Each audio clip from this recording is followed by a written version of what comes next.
Tuhan, kami mau berserah dan kami mau melakukan apa yang Tuhan kehendaki dalam kehidupan kami. Tolonglah kami untuk mengerti firman Tuhan dan terlebih melakukannya di dalam kehidupan kami.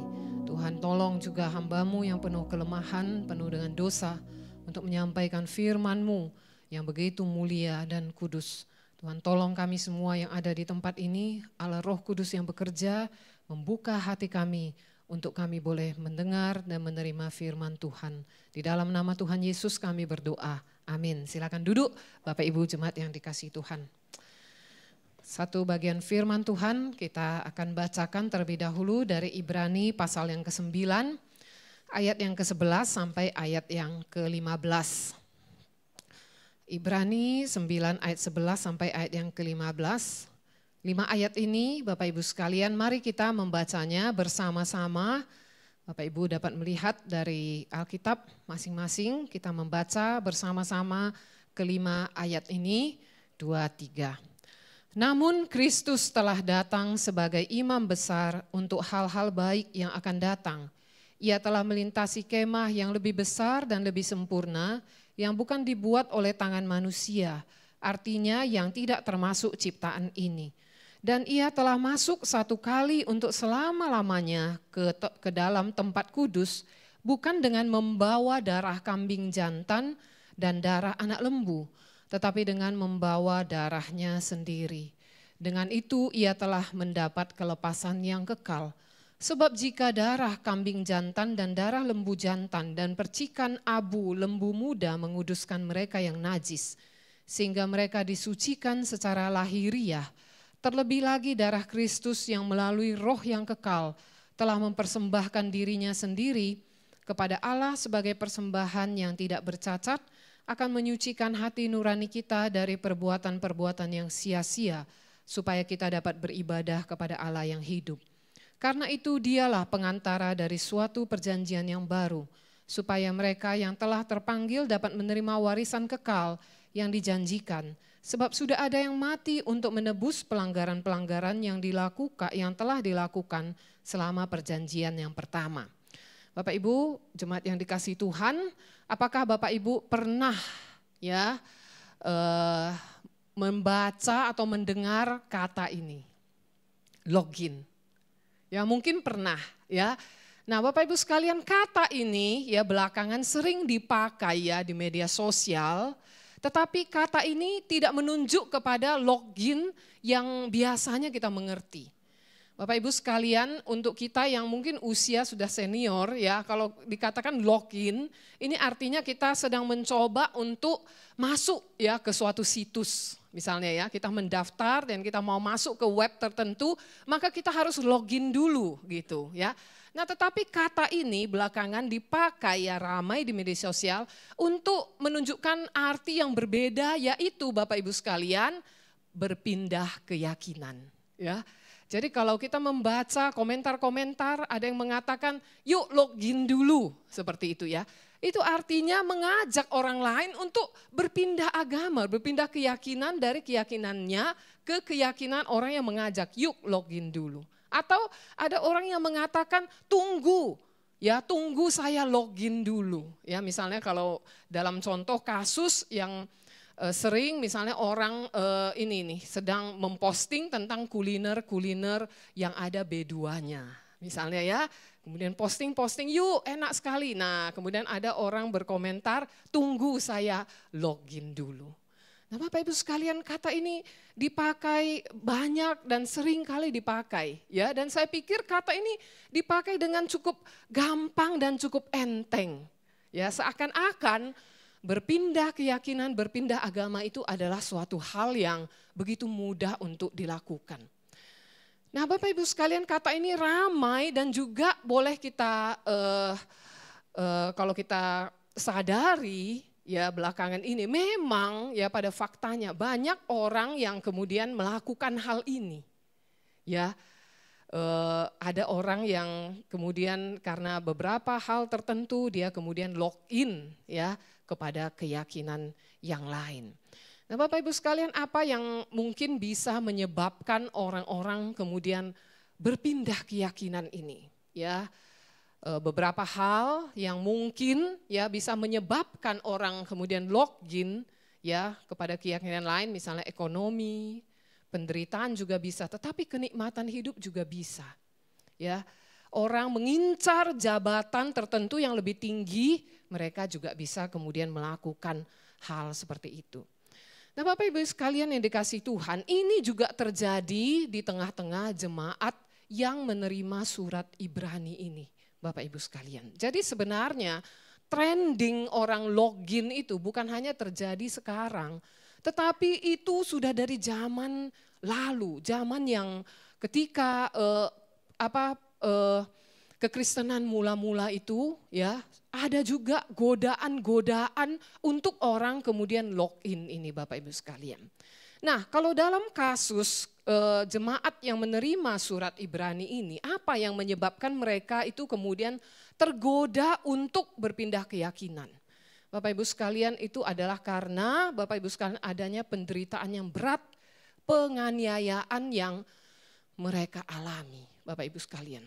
Jadi mereka itu dianiaya setelah mereka berpindah keyakinan. Dulunya Bapak Ibu sekalian, mereka ini adalah orang-orang penganut agama Yahudi.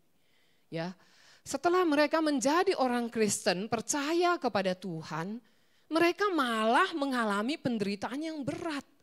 Sehingga banyak di antara mereka yang kemudian berpikir, kalau begitu, ya, mengapa saya tidak kembali saja kepada keyakinan saya yang lama itu?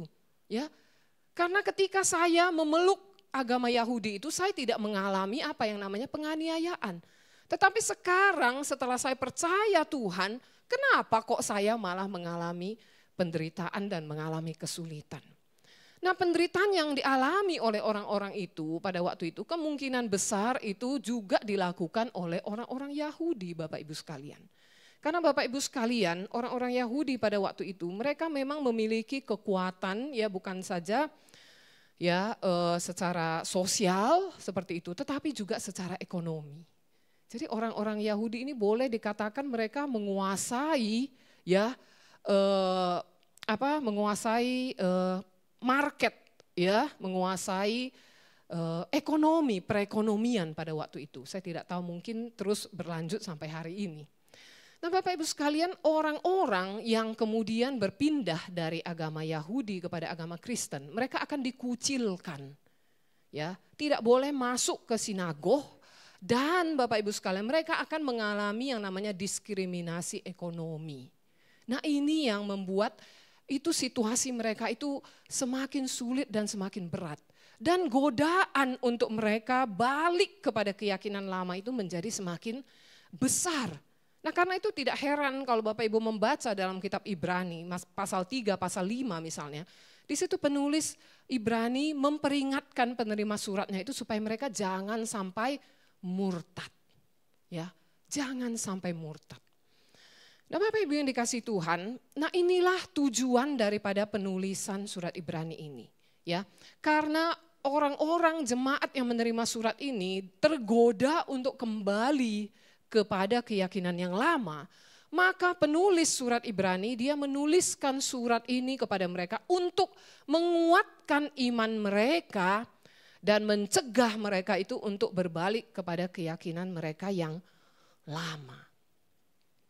Nah, Bapak Ibu sekalian, dan apa yang disampaikan oleh penulis kitab Ibrani, kalau kita membaca di dalam kitab Ibrani, satu tema yang terus-menerus muncul Bapak Ibu sekalian secara konsisten dari awal sampai akhir adalah Bapak Ibu sekalian, penulis kitab Ibrani menyampaikan kepada penerima suratnya itu bahwa Yesus yang sekarang mereka percaya itu, Yesus sang anak Allah itu lebih superior dari siapapun dan dalam hal apapun.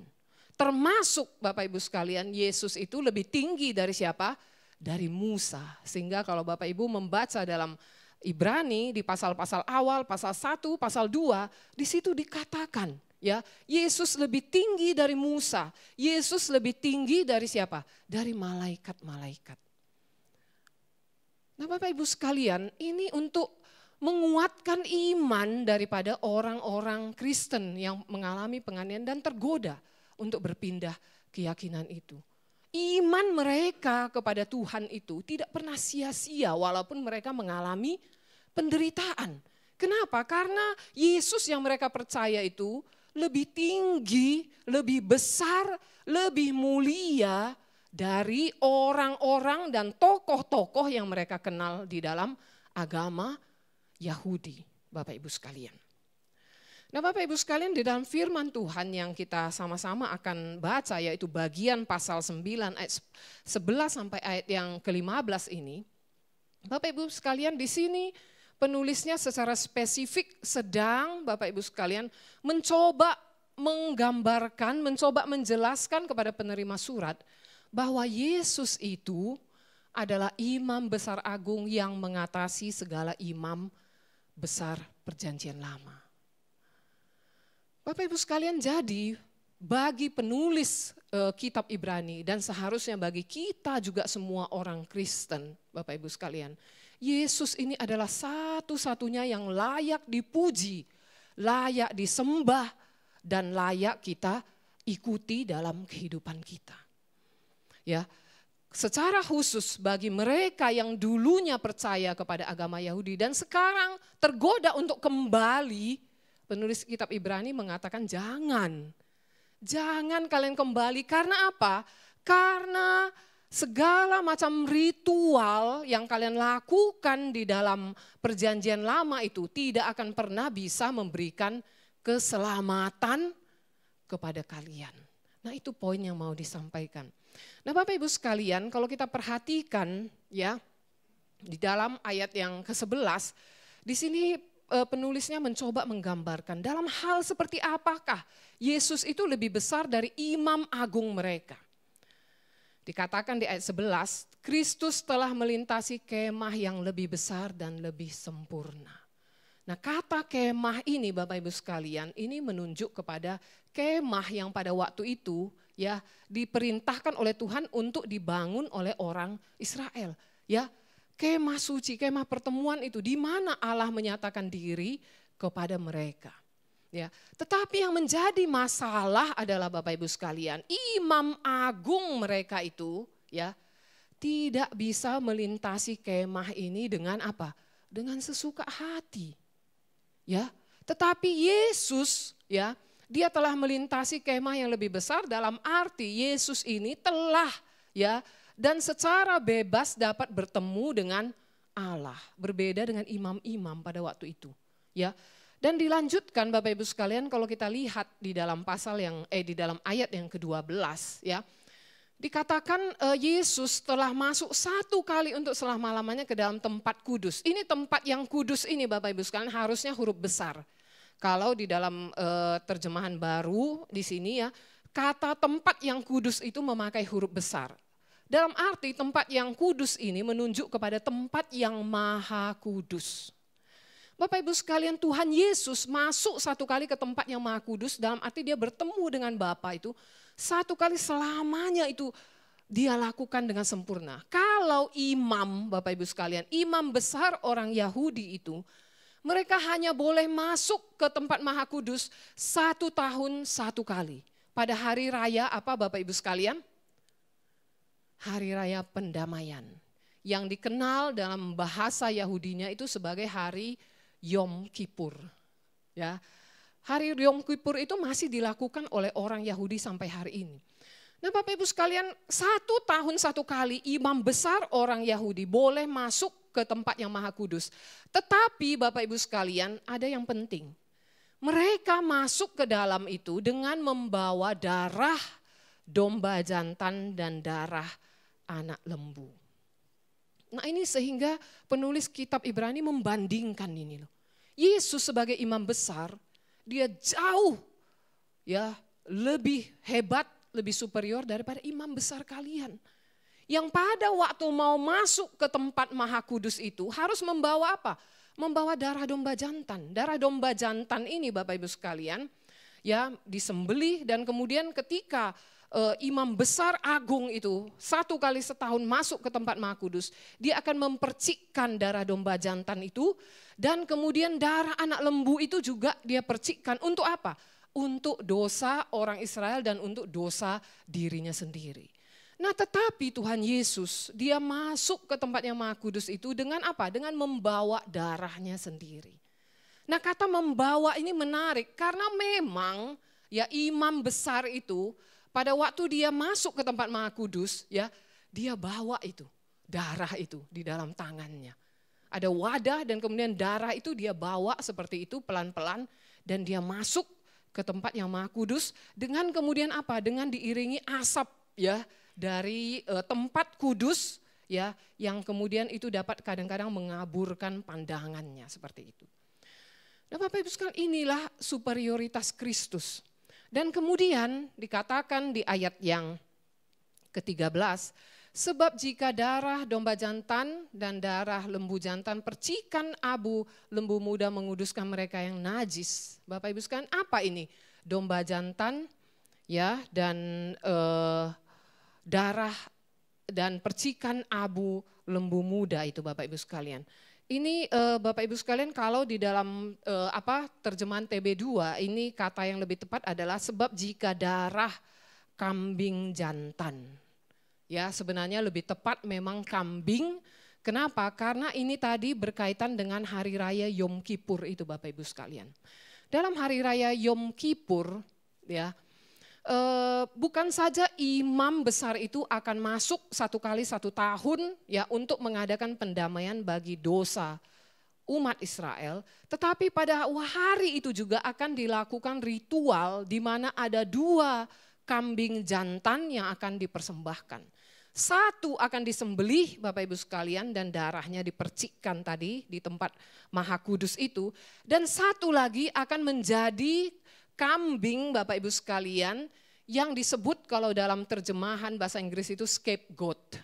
Ya, kambing yang menanggung dosa-dosa orang Israel dan kemudian 1 orang akan membawa kambing itu dan akan dibawa ke padang gurun dan kambing itu akan lari seperti itu dan menghilang. Nah ini melambangkan bagaimana dosa orang Israel yang ditanggungkan kepada kambing itu akan dibawa lari jauh, hilang dan lenyap seperti itu. Nah di sini kemudian ritual ini ya menjadi suatu bentuk atau suatu wadah cara bagi orang-orang Israel itu untuk mendapatkan Bapak Ibu sekalian pengampunan dosa. Nah Bapak Ibu sekalian kemudian ada yang namanya percikan abu lembu muda. Kalau ini ritual lain yang disebutkan dalam kitab Bilangan. Bilangan pasal yang ke-19 Bapak Ibu sekalian. Ini lembu muda ini Bapak Ibu sekalian, kalau di dalam terjemahan yang lebih tepat itu bukan hanya lembu muda, tetapi lembu muda yang berwarna merah. Nah jadi ini khusus sekali Bapak Ibu sekalian dilakukan. Nah lembu muda yang berwarna merah akan dibakar sampai habis, abunya itu akan dicampurkan dengan air. Dan air itu akan dipakai untuk memercik orang-orang yang sedang najis secara lahiriah. Dalam arti najis secara lahiriah di sini, misalnya dia memegang mayat, ya, atau ketemu dengan bangkai. Nah ini yang dilakukan. Sehingga sebenarnya hal-hal ini dapat ya membersihkan orang-orang itu secara Bapak Ibu sekalian secara lahiriah. Tetapi dikatakan ya oleh penulis kitab Ibrani di sini kata yang menarik adalah kata betapa lebihnya. Ya kalau di dalam terjemahan ini terlebih lagi. Nah ini kata ini menunjuk bagaimana darah Kristus itu melebihi darah semua hewan-hewan ya. Yang sebenarnya kalau dicurahkan itu tidak akan pernah bisa secara sempurna menghapuskan dosa daripada manusia. Hanya Bapak Ibu sekalian oleh darah Kristus maka semua orang itu dapat disucikan hati nurani dari perbuatan yang sia-sia supaya kita dapat beribadah kepada Allah yang hidup. Bapak Ibu sekalian, hari raya pendamaian itu atau dikenal sebagai hari Yom Kippur ya. Bapak Ibu sekalian, Yom itu adalah hari dan Kippur itu berasal dari kata kapar, Bapak Ibu sekalian. Dan kata kapar ini ada miripnya dengan sebuah kata di dalam bahasa Inggris, Bapak Ibu sekalian. Tahu kata apa itu? Kata cover. Ya, saya tidak tahu apakah dulu cover itu diambil dari kata kapar itu, tetapi artinya itu sama. Ya, kalau dalam bahasa Inggris kata cover, ya, to cover itu berarti menutup. Ya, jadi hari raya pendamaian yang dimaksudkan ya pada ritual-ritual yang dikerjakan oleh orang Israel pada waktu itu hanya menutup dosa. Bapak Ibu sekalian, tidak ada darah kurban apapun yang dicurahkan itu bisa benar-benar menghapuskan dosa manusia, Bapak Ibu sekalian. Kalau kita berpikir saja secara logis, kita manusia melakukan dosa, ya.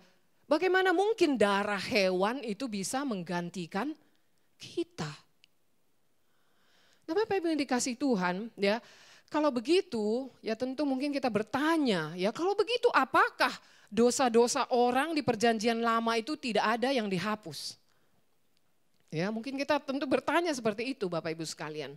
Nah, Bapak Ibu sekalian, di ayat yang ke-15 itu, di ayat yang ke-15 ini dikatakan di situ, ia telah mati untuk menebus pelanggaran-pelanggaran yang telah dilakukan selama perjanjian yang pertama. Nah, Bapak Ibu yang dikasih Tuhan, ya ada seorang penafsir, dia mengatakan ayat 15 ini artinya seperti ini. Ya, dosa-dosa orang di perjanjian lama itu ditutup, ya. Dan kemudian Bapak Ibu sekalian, mereka itu diampuni, tetapi dalam tanda kutip itu on credit, dalam arti tidak lunas, ya dosa-dosa mereka itu. Diampuni dosa-dosa mereka, tetapi tidak lunas. Tetapi ketika nanti Yesus datang dan dia mengorbankan dirinya sendiri sebagai anak domba yang tidak bercacat, tidak berdosa itu, Bapak Ibu sekalian. Nah, itulah Yesus yang akan membayar kredit tadi itu, orang-orang di perjanjian lama itu, ya lunas, ya melalui apa? Melalui kematiannya di atas kayu salib. Jadi orang-orang di zaman PL, dosa-dosa mereka diampuni, mereka dibenarkan Bapak Ibu sekalian, ya bukan karena melakukan hukum Taurat, tetapi tetap karena iman mereka kepada Tuhan mereka diampuni. Sama seperti kita, ya. Mereka beriman kepada Allah, mereka diampuni. Kita juga demikian, bukan karena melakukan hukum Taurat, Bapak Ibu yang dikasih Tuhan. Nah, Bapak Ibu sekalian yang dikasih Tuhan, ya, dari sini ya penulis kitab Ibrani, ini tadi saya lupa ya menggambarkan ya, jadi imam besar yang hanya bisa masuk satu kali setahun ke tempat yang maha kudus itu. Nah, dari sini Bapak Ibu sekalian, penulis kitab Ibrani dia mau mengingatkan kepada penerima suratnya itu bahwa penderitaan mereka karena mengikut Yesus itu setimpal, ya, worth it, ya. Jadi jangan mereka berpikir bahwa mereka menderita susah gitu ya, mengalami kesulitan karena itu mereka mundur gitu. Jangan, penulis kitab Ibrani katakan kenapa? Karena keselamatan pengampunan dosa itu hanya bisa mereka dapatkan di dalam Yesus dan bukan lewat ritual-ritual yang mereka lakukan selama ini di dalam perjanjian lama. Bapak Ibu sekalian. Jadi penderitaan mereka karena mengikut Yesus itu tidak akan sia-sia. Kenapa? Karena Yesus yang sekarang sudah berada di sorga akan menyediakan tempat bagi mereka. Dan Yesus yang adalah imam agung itu di dalam kitab Ibrani dikatakan bahwa dia itu tidak pernah tidak turut merasakan apa yang dialami oleh umatnya. Karena itu jangan kecewa, jangan kemudian menjadi tawar hati karena mengalami kesulitan untuk mengikut Yesus. Kenapa?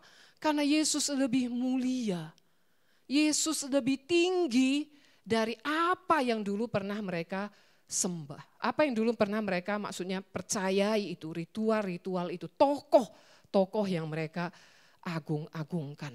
Bapak Ibu yang dikasihi Tuhan.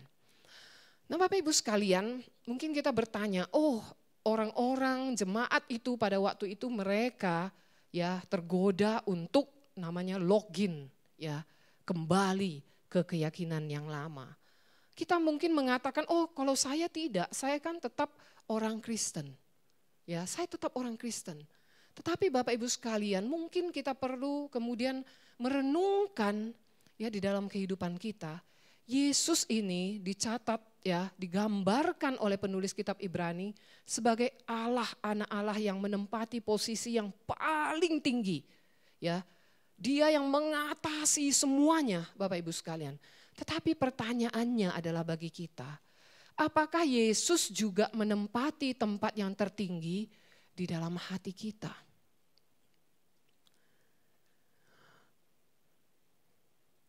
Apakah Yesus, Bapak Ibu sekalian, menjadi sosok pribadi Tuhan yang utama di dalam kehidupan kita?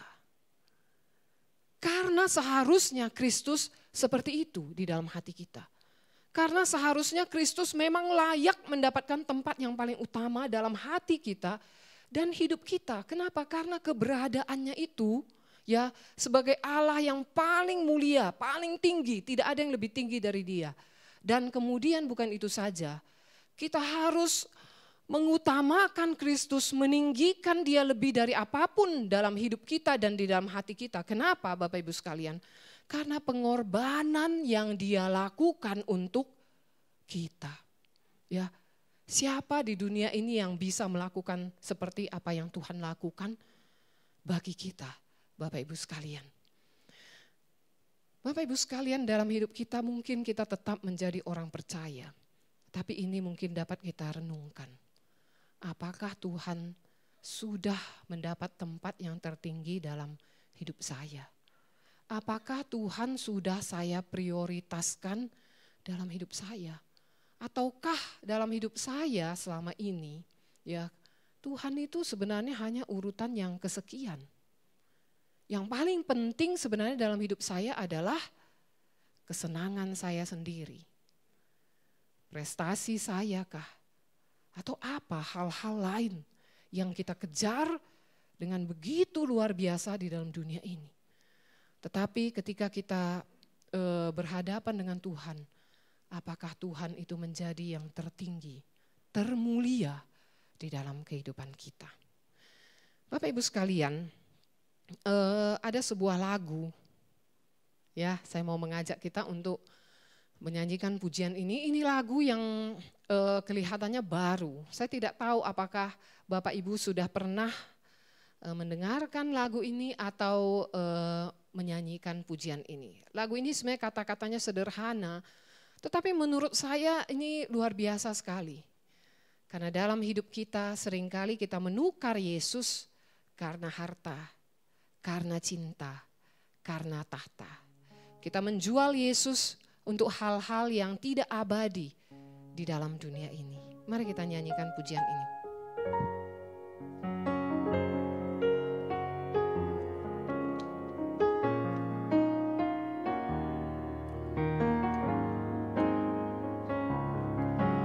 Jangan tukar Yesus hanya karena harta.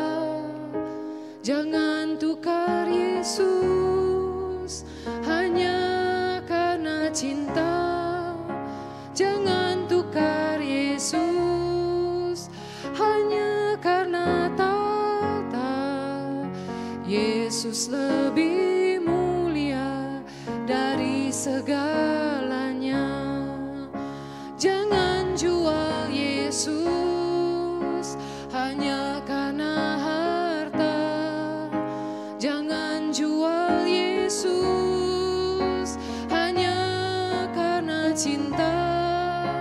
Jangan jual Yesus hanya karena tahta.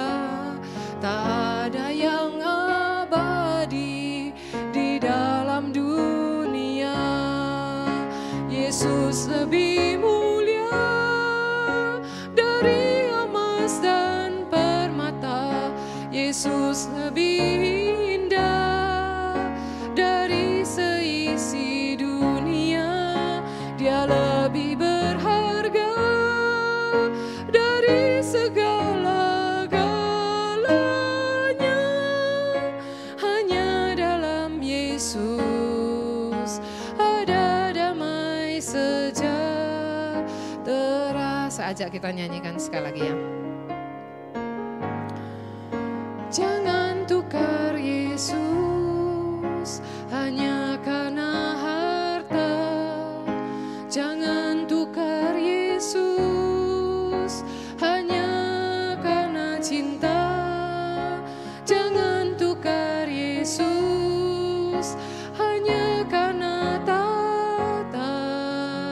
Yesus lebih mulia dari segalanya. Jangan jual Yesus, jangan jual Yesus hanya karena harta. Jangan jual Yesus hanya karena cinta.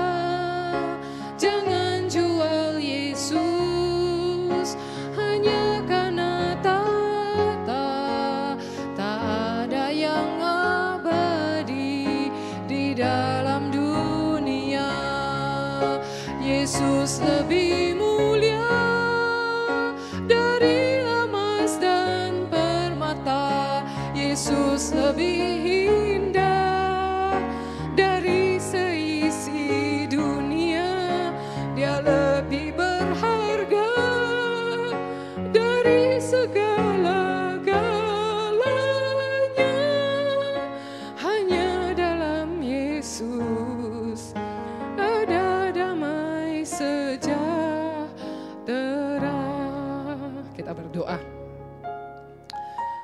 Ya Tuhan, ampunilah kami kalau dalam hidup kami Tuhan, kami sering menukar Tuhan untuk kesenangan diri kami, ataupun untuk mencari keuntungan pribadi kami Tuhan.